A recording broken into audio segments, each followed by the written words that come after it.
Furniture and ഫർണിഷിങ്സ്. എന്താണ് ഈ രണ്ട് വേർഡ്സും തമ്മിലുള്ള difference?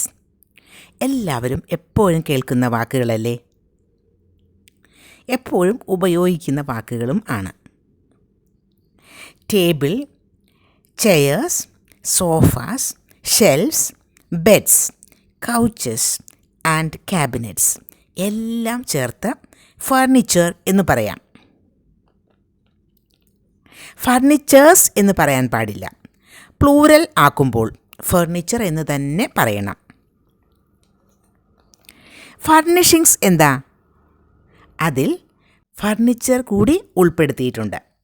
Carpets, rugs, curtains, pictures on the wall എല്ലാം കൂടി ചേർത്തിട്ടാണ് ഫർണിഷിങ്സ് എന്ന് പറയുന്നത്.